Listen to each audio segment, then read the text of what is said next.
Thanks for joining us on our streaming service for your first alert drought forecast. I'm meteorologist Callie Zanandri.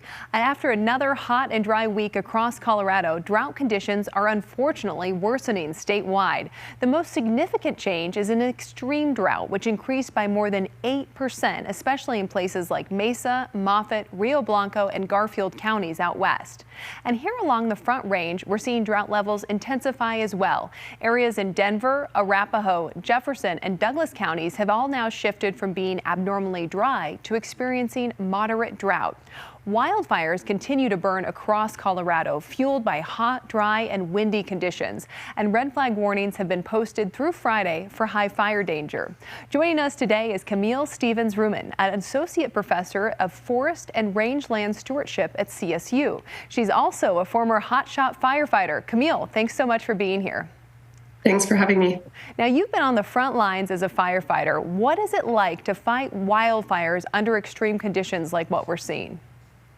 Yeah, I mean, I think unlike structure firefighters, what we deal with a lot is we don't have a lot of access to water, right? You're used to seeing maybe plains full of water, but as a firefighter on the ground, you're often digging, cutting trees, trying to remove brush, removing that fuel as much as possible in advance of that fire.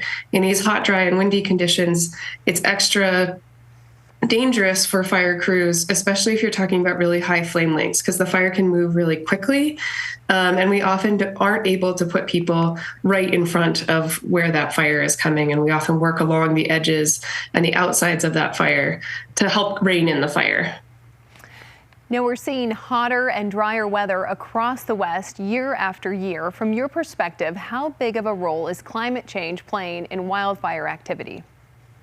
Yeah, climate change plays a really big role in the fire activity we're seeing. The two things that are influencing our fires in the western U.S. and especially here in Colorado are both climate change and fire suppression that has led to really overly dense forests that we haven't seen in the past.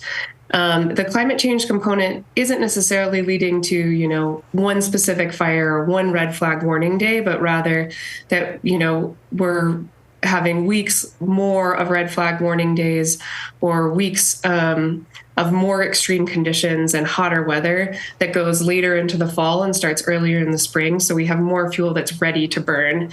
And when you talk about the more fuel that's out there because of fire suppression, it makes it all compounding and worse.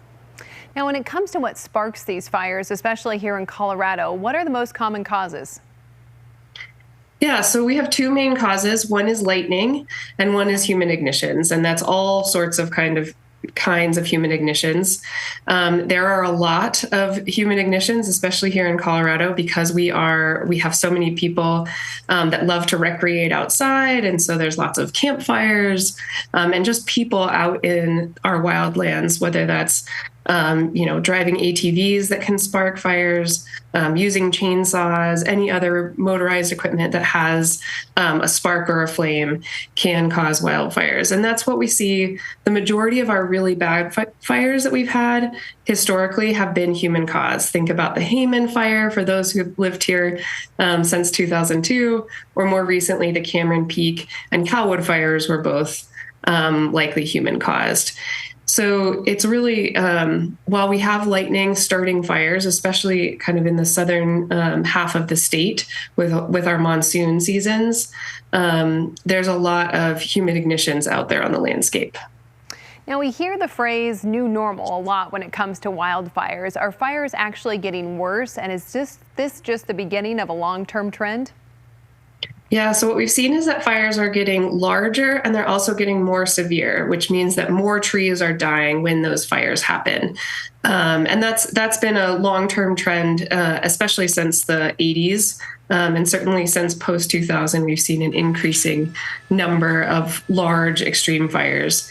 And a lot of research is showing that it's, big fire years like 2020, where we had 600,000 acres burn in Colorado, is probably going to be more similar to what's going to be the norm in 5 or 10 years. Now, can wildfires be prevented, or is it more about preparation and mitigation? Yeah, I think it's both, right? If you think about all those human ignitions, it's really important that we do everything we can to stop those. A lot of them are not, people being malicious out in the woods, but rather accidental fires. And the more we can prevent that ourselves, the better off our landscapes are going to be. There's also a lot of mitigation that we can do that will help change that narrative of these fires being really bad and catastrophic to potentially not being that big of an impact.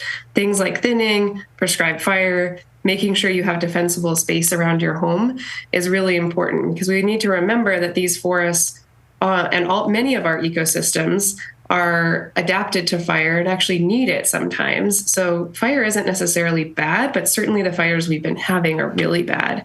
And that's because of these factors like climate change and suppression. And the more we can move that needle to having people prevent their own ignitions and kind of change that forest structure so that if a fire happens, we can control it better, are really key. Now, as we look ahead to the rest of summer and into fall, what should Coloradoans expect in terms of fire risk? Yeah, I think the fire risk is going to continue. We have been really dry, and in the absence of really significant rainfall, that fire risk is going to still be there pretty much until the snow flies. And that's what we've seen in some of our really bad recent fires, is they actually have stayed active all the way, in some cases, until November and December. So we really should be careful as we enjoy even those fall recreation activities up in the mountains, because that fire danger and fire risk is still there. Well, thank you so much for being with us, Camille, and you can catch us back here next week on the stream with your latest drought report.